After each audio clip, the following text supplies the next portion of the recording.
Hi everybody, hi, I think we're live now. It's Eve Oxbury here, Editor of Professional Beauty. Thank you all so much for joining us again for our Professional Beauty Virtual Beauty Week. Hopefully you've seen all the content we've had over the last couple of days. We have a fantastic speaker lined up for you next. Most of you will already have heard of Susan Routledge because we've done lots of content with her in the past on professional beauty.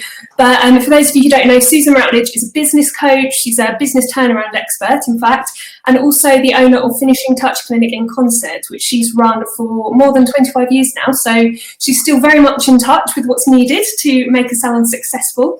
And is managing her business through these difficult times, just like everyone else is. So she's in a perfect position to give us some advice at the moment. So Susan's talk is Susan Routledge. Sorry, I've got a bit of a sound conflicting issue there. Susan is going to give us lots of advice on how to double your profits and your clients during this difficult time of Covid-19, which we're going through right now. So welcome, Susan. Thank you for joining us. Thanks for having me. It's a pleasure to be here. Thank you. So, Susan, if we can get started, what do you think salons and indeed individual practitioners need to be doing now to prepare, I suppose, to double their cash and clients once we're all back to a situation that's a bit closer to normality? Well, it's going to be so important, in particular, to double, in particular, our cash, as we have to make back what we've lost. So not only do we have to hit the ground running, but we also have to now plan for the long term as well. So hopefully in all of this, we've kept all of our clients. But currently, everyone's concentrating on the short term and more around keeping that business stable as it can be, and quite rightly so, and getting all of the legalities in place and so many things that are totally alien to us. So I think we all need to congratulate ourselves for the fact that we've got so far on this, because it's just a situation that nobody's ever been in, as we know. We still don't know how long we're going to be closed.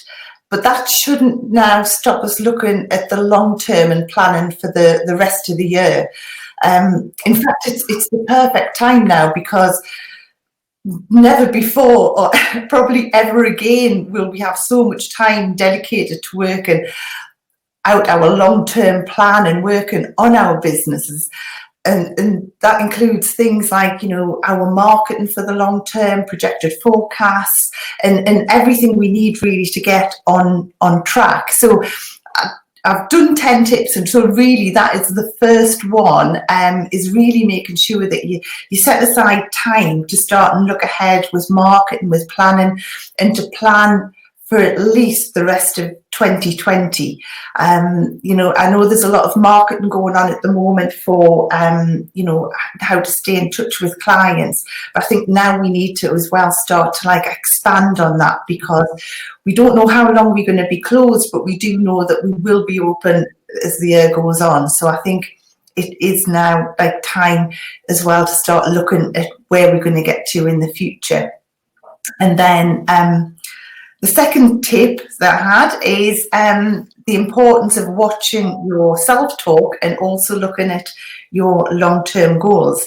Because I personally think that there are just such huge opportunities out there now, because anything's achievable, and really, we practically got a blank canvas with our businesses, where we can now start to put in place all of the things that we've thought about and possibly would never ever get around to. But as I say, I think I was in Thailand last week, and I was in a different bubble to here. As soon as I've come back here, everything is just, there's nothing else apart from, talking about the virus. It seems to be on the TV and social media and everywhere. So I think it's really important to keep your own self-talk and your self kind of belief in what you're doing. So I've got a really quick fun thing for everyone to do, because hopefully everyone's got a pen and paper.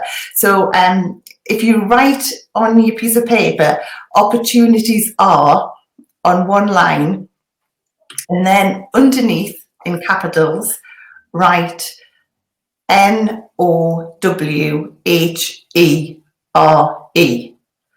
and then quickly look at it and read it back to yourself. Now, some people, it'd be great to pop it in the chat what you came up with. Now, some will have read opportunities are nowhere, and some will have read opportunities are now here. A really, really small shift that takes it from a negative to a positive. And I think that's sometimes what you just need to make sure that you're on that little positive slant kind of thing. So it's just something to be aware of during your day, just to find out whether you are staying on your positive side. So yeah, it'd be interesting to see what everyone came up with, because it's quite a fun thing to do. Right. So one of the other things that I always get when I'm working with salons is I always get salon owners to do long-term goals. And this is a great thing as well to do with your team. So it can be financial, business or personal. But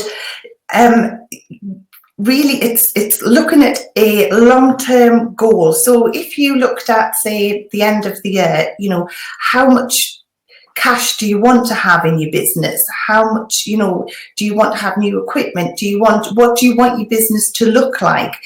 And what do you want your personal life to look like?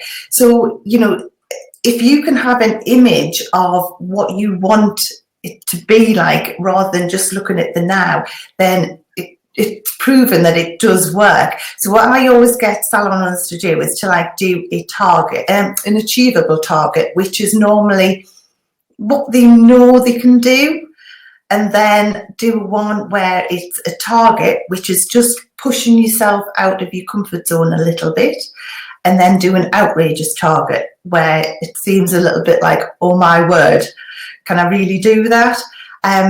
But the amount of times that becomes a reality, the outrageous target. So again, that's just a great thing to do. And some of the I was chatting to one of the salon owners I work with a few months ago, and we'd probably worked for 4 or 5 years now in total. And when she was saying, when she looks back at what were her outrageous targets, now they just seem really small. But you know, it's just having that outrageous target. So I think that's quite a good one to do. Third one, get very lean on your expenses. And I know so many companies are helping us, suppliers, mortgage companies, lease companies, etc.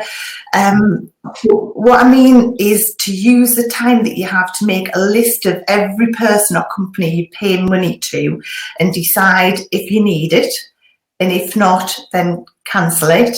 And if it helps you moving forwards as well, obviously keep it.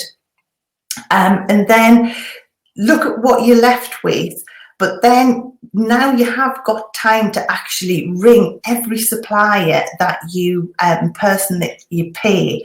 So I know a lot of, most companies now, they've got home workers. So it's a great time to speak to people, but then as well, make sure that you can get the best deal. Make a list of who you've spoken to, the conversation you had, any end dates of contracts and things like that. But then, you know, really find out if you can get the best deals. And when I've done that again with people in my programs and that, you know, in a year it's made up to thousands of pounds worth of difference. So that's a great one to do. And then just if you are, this is just on a side note, if you are strapped for cash, then a great thing to do rather than not pay someone is get your checkbook out. Write a check and send them a check, because then you've still made that commitment to pay, and it gives you a few days leeway. So, you know, it's always a good one that, you know, you're not saying you're not paying, and they've got that. It's probably going to sit on that desk a few more days than it normally would, but then at least, you know, it's giving you that little bit of leeway. So, yes. Thank you, Susan. That makes so much sense. I think I'm talking about delaying payments and getting lean on expenses. I mean, do you think that we're likely to go into recession? And if we do, then can salons still expect to increase their business at this time? Yes, Eva, I think it's inevitable that we're going to go into some kind of recession. You know, I mean, this is just such a huge upheaval. You know, I think when we first go back into business, it's going to be a case of, you know, like everyone's going to be, it's just going to be a massive, like everyone trying to get back to normal. But then, you know, it is going to have had a massive impact on a lot of businesses. So yeah, I think, you know, we are going to, and when I've spoken to other entrepreneur experts kind of thing, they're all saying that definitely worldwide we're going to go into some kind of recession. So, you know, that's the thing, you need to recession proof yourself, because again, in a recession, it's actually over 30 years since I started in business, but time's gone. But you know, we've gone through a few recessions, and you know, you just got to make sure that you get yourself in the best position you can with systems and also real clarity around your business and what your business stands for, because the clearer the message, the more that you can expect to attract and keep the right clients and at the price that you want to charge. It's when someone tries to be something to everyone that the waters start to get muddied, and then it's really hard to make a strong stand and to stand out above your competitors. So I think we have to be prepared for less prepared salons who will be throwing out cheap offers if things get tough. And some of these salons, sadly, may not survive. But clients want value, and you need to be that number one salon that they want to turn to if a competitor doesn't survive. So, you know, yes, some clients want cheap, but you know, they're always going to flit from salon to salon and looking for the next offer. So, you know, they're probably not going to be the clients who you want, like, in your salon anyway. So, you know, yeah, I think it's just making sure that you get yourself, use this time to make your business as strong as possible, whether it's with, I know most staff are furloughed, but, you know, they can still volunteer to do training, or you can still pay for that, like pay them on top to do some training as well. You know, it's all the things that just to make you stand out as the best. And then next, this is probably slightly out of the box for some people, but you could, because like I say, they are going to be salons that don't want to continue or will suffer in the recession. So rather than them just closing, another thing you could do is to look to acquire or merge with another salon. So, you know, this is a great way to double your cash and your clients. So, you know, I worked for about a year, a long time ago, when I started doing business turnaround, just perfecting techniques where you can acquire a salon for no money down, but where all the parties still benefit. You know, so rather than someone just closing the salon, there are ways that you could either like merge those clients into your salon or end up with two salons. It's a great time to think about growing for the future. And as well, it's a great way to double your cash and your clients. And I'll be doing lots more on this in the next coming months, because I think it's going to become really relevant. But in the long run, you know, you're saving jobs, and you know, I have spoken to quite a few salon owners who this is way out of their comfort zone, and they are like thinking of just packing it all in. But, you know, quite often, you know, the ones I've spoken to are great therapists. So, you know, a way could be that they eventually come and work in your salon. So there's loads of different things. But I mean, most salon owners are full steam ahead and wanting to like really, really work hard with their salon. But, you know, and one point to note is that, you know, of course, if you are going to think, and that does appeal to you, to grow your salon by merging with someone else or acquiring another salon, you've got to make sure that you've got everything in place with your own salon, because it needs to be rock solid so that you can put that into another salon. So, of course, yeah, no, that's really strong advice. So on that note, I suppose, what preparation should we all have in place to be able to hit the ground running once we can open again? Yeah, next one. One of the biggest things is getting your rebookings right. Now, depending on whether you've booked for the long term before or whether you've just booked clients one appointment ahead, you may be looking by the time we open to still having a lot of clients booked in, or you could be looking at just a blank screen. So I was going to be hosting one of the workshops at Excel on how to book your clients 12 months in advance. So obviously, it is something that you can do, and when you reopen, you need to immediately create a sense of scarcity of how busy you're going to be, and automatically get clients booked in for the long term, at least until Christmas.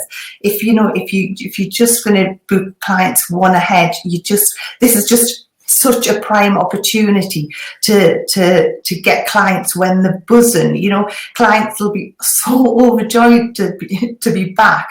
So booking ahead won't be an issue at all.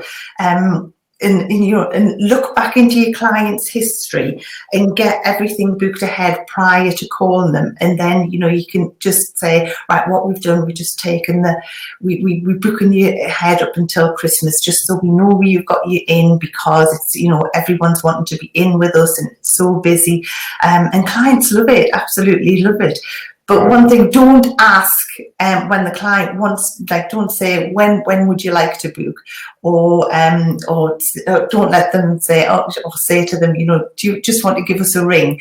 You need to get in your head that right, this is it, we are going to be fully booked. And then very soon it does become a reality that you're full. It normally takes about 6 weeks when I'm working with a salon to get them to change their booking system and to book way ahead. But this way, you can just do it from day one.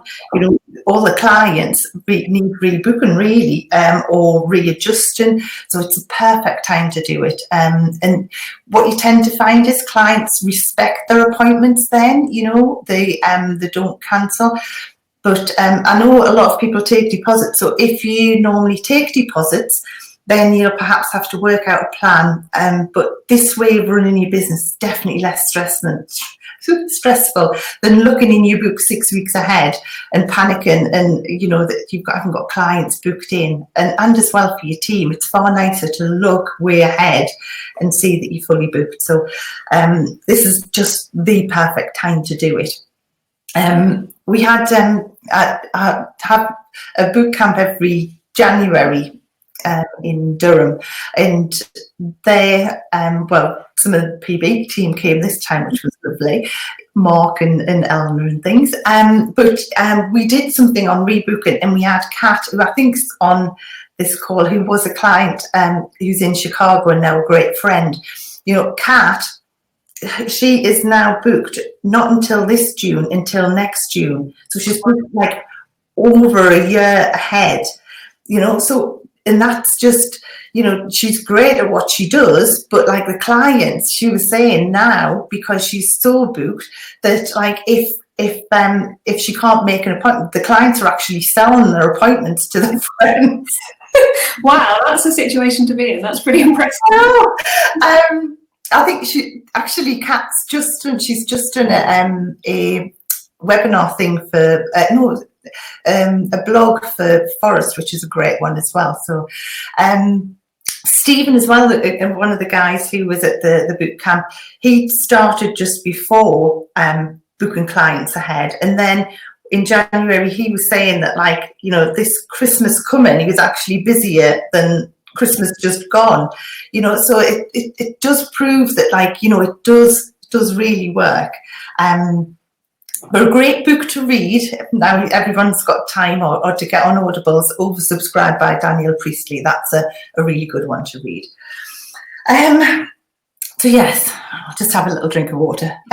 You do that. Thanks, Susan. I know, yeah, we've kind of changed the way that we're doing the presentation. So this is very off the cuff, but fantastic advice.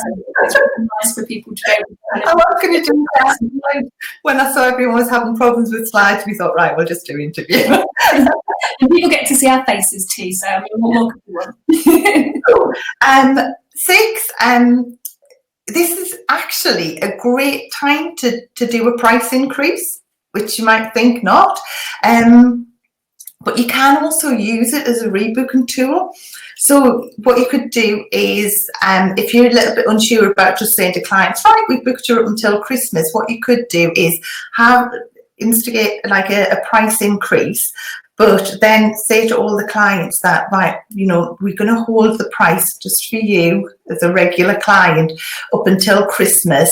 And then, you know, so that, and they get it that price, but any new clients come in will pay the extra price, or clients that don't want to book for the long term as well. So it just makes them feel special. And also it means that you've got new clients coming in, and all of your existing clients all know that the prices are going to change again at Christmas. So it's a great one to do. It's a great time to look at signature treatments as well, which, you know, if you can make your treatments so that they are exclusive to your salon, then it makes your price irrelevant, because then, you know, that someone looks at sort of a nail treatment somewhere else and you've got a signature treatment, then it's going to be a different treatment. So they don't associate it the same. So that's another good thing to do. Right, where are we at? Power of 4. I always talk about this. We're up to 7 now. Power of 4 is basically, again, think this is a great thing to do if you start like rebooking your clients. And it was Darren Sherlaw, who is a business analyst, who taught me this. And the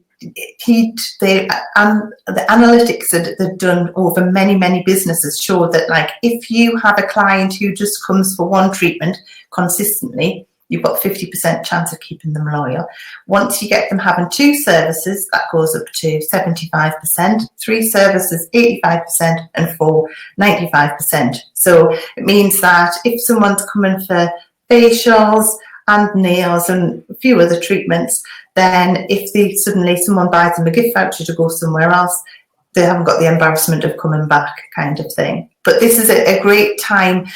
You know, it's not just us who do this, it's loads of companies where, you know, like supermarkets now, you go in, once over you went for your groceries, now they've got opticians in there, they've got currency places in there, you can do the lottery, they've got all sorts in there, because they know that the more time, like the more that they can keep you in one place, the more you're going to stay loyal to them. So this is a great time to do combination treatments and pricing. So if somebody normally just comes for a leg wax, what you could do is say, right now what we've got a package where it also includes a bikini line and something else, because once you've got somebody there, your time obviously goes down.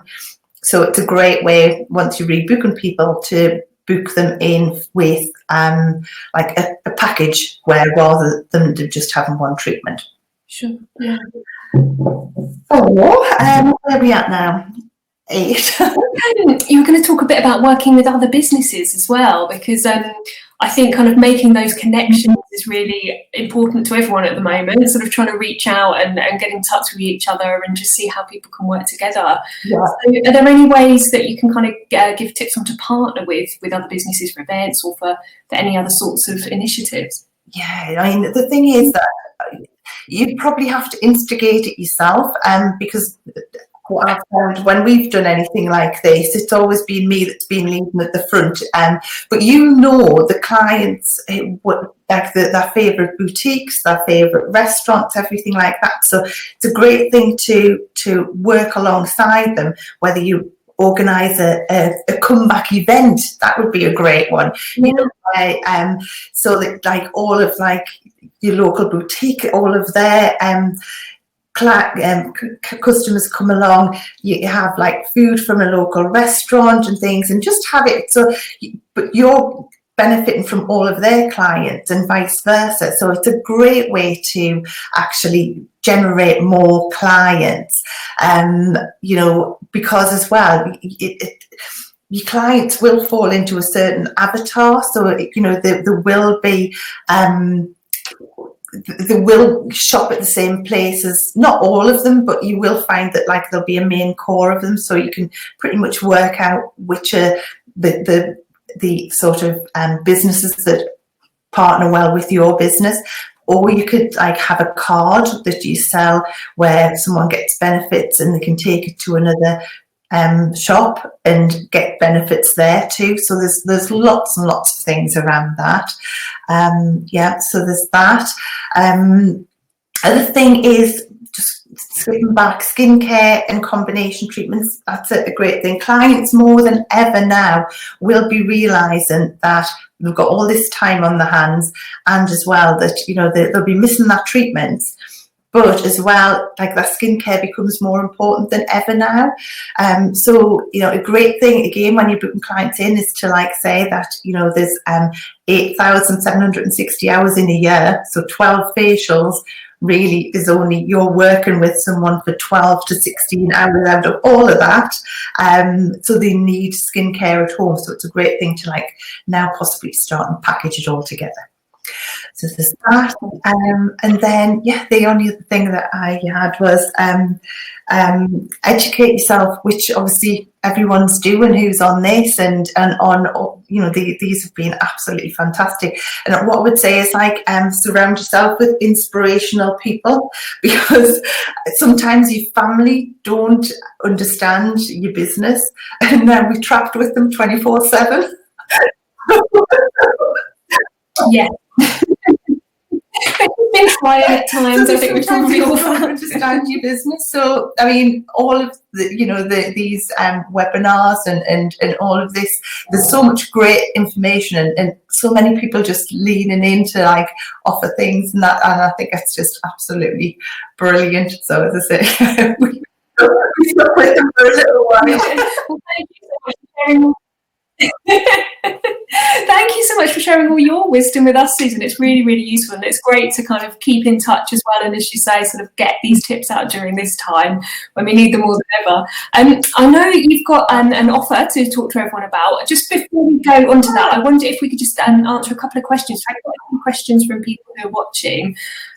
One person has asked, what percentage of your cost do you think it's reasonable to expect to save? I think at the moment, if you are negotiating supplies and that sort of thing, and if you are looking to cut costs on the whole, what sort of costs, I suppose, I wouldn't take a percentage. I think at the moment cash is king. So I think any cash you can get, you just need to like keep it, because I know things like HMRC are deferring things, but all of this money is going to have to be paid back. So I wouldn't look at it as a percentage. I just like think just as much cash as you can, just get it stockpiled. Definitely. Just before I forget on this one, it's totally different. But with HMRC, with back payments, we have to cancel a direct debit apparently. So it doesn't, otherwise the payment still goes out just before. Okay, so that's a good tip for everybody. I would say I just think now as much cash as you can get and stockpile. Another question we've got from Sean, who says, if staff are furloughed, I understood they're not allowed to do any work. So how do you keep in contact with your staff and make sure they're ready to return to work when we can open again? Right. I mean, the thing is, there's been so much confusion around all of this. But basically, if someone's furloughed, they're temporarily laid off, but then they come back with the same conditions. So you can, they can volunteer to do some bits and pieces, so like online training and things like that. But you can't enforce someone to do it. But you can, with training, you can pay them to do training. So if you decided that you wanted someone to do some training, and you could enforce that kind of thing and say, right, yes, I want everyone to do this training, but that would be paid work. But there's a lot of say online things and things going on at the moment. But I think there's a lot of, it's one of those things that's only a certain amount of businesses I think can afford to pay the staff outside of like the 80% because there's no income coming in. But ACAS have got their website's really good, and the government website's really good. And also yesterday, Suzanne Dibble, who's like a lawyer who deals with the government, she did a really good, she has like Suzanne Dibble business support. She did like a 2-hour, well, it was supposed to be 1 hour, 2-hour thing on all about like all the different legalities around what you can and can't do. Kind of. That was it.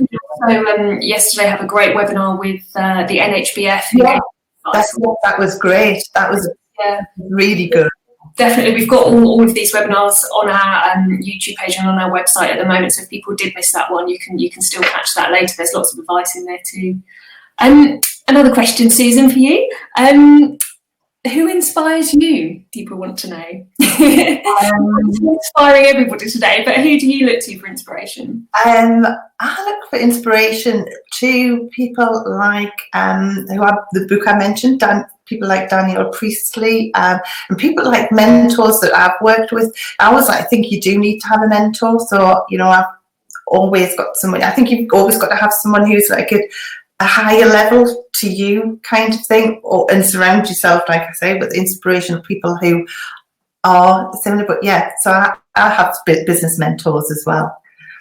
And just on that topic, actually, someone has asked, what was the name of the book that you mentioned? Are you able to just say that again to anyone? Oversubscribed by Oversubscribed by Daniel Priestley. Yeah.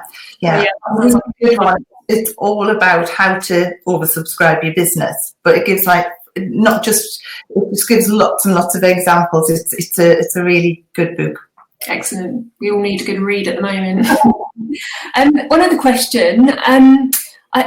Ambience Beauty Salon has said, I think people will be so low that they will need us. How can we keep our clients positive at the moment? By keeping in touch. And I think, it is, I know some people have got like that team, they're doing little videos and different things. And I think it's just really clients just need to see your face. So I know we're thinking of doing maybe it's just like little interviews with the girls, like sort of just like what they've been up to and things like that, because it's it's such a personal relationship, and people, so we're still contacting all of the clients who were booked in and things and keeping in touch with them, because it's a great time to keep in touch because everybody's at home. So it's like where normally you struggle to get in touch with clients, like they're all there. It's got to be some bonuses, haven't there, I suppose, to this. So Susan, I think that's all the questions we've had. So thank you so much for all your amazing advice. I know that you did want to share an offer with everyone. So can you just quickly tell us about that? Because I have like a membership site called Beauty Directors Club, which I've had now for 2 years. And what I do is I write some business bundles in there. These are like mini courses, and I also get other experts to write them too. So there's all things like about how to get 100 new clients, how to handle staff situations. There's all sorts in there. There's interviews with like Mark and key directors. There's resources in there. There's book downloads. There's meditations. There's all sorts in there. So I had a word with the current members and said, look, how would you feel about if we just like opened it up for free for a couple of weeks and just let everyone have access? And everyone was like, yes, just do it. So I think the link's in the chat. But what we've done as well, I've been doing, while I was in Thailand, I was just doing lots of interviews with, we did a lot on like sort of furlough and things with Chris Cheney, had Jean-Pierre de Villiers, who has Sue Ingram. We had just loads and loads, David Wright. So all of that's there. And then on top of that, tomorrow we start and doing, what I'm doing is just having like an open office where it's just, everyone can just come in and I'll get different experts in there, but face to face, you can get all your questions answered. So it's like a mentoring kind of thing. So that's just 4 members. So yeah, it'd be lovely to have, just come in and use everything that's there. It's all there ready for you, and you get a reminder day 11 to tell you whether you wanted to stay or whether you wanted to cancel as well, so that it's no obligation. Excellent. So we'll be posting the links for that into the chat of the YouTube group that everyone's watching. We'll also post them on the website as well, so if people do miss this live, they can come back and access those links afterwards. But yeah, I just wanted to mention also that if people weren't aware, that anyone who is watching any of our webinars can claim CPD hours for this. So you get 1 hour for every webinar that you attend, and you can do that just by filling out a form on our website, and the link is professionalbeauty.co.uk/VBW-CPD. So that's Virtual Beauty Week CPD. So yeah, do that if you're watching any of these webinars. But for now, thank you so much, Susan Routledge. I think the advice has been fantastic, and it's been great to see you and to interact with you as well. Oh, thanks, Eve, and everyone just stay safe. Yeah, you too. And hopefully we'll speak to you soon. Thank you very much. Bye. Bye.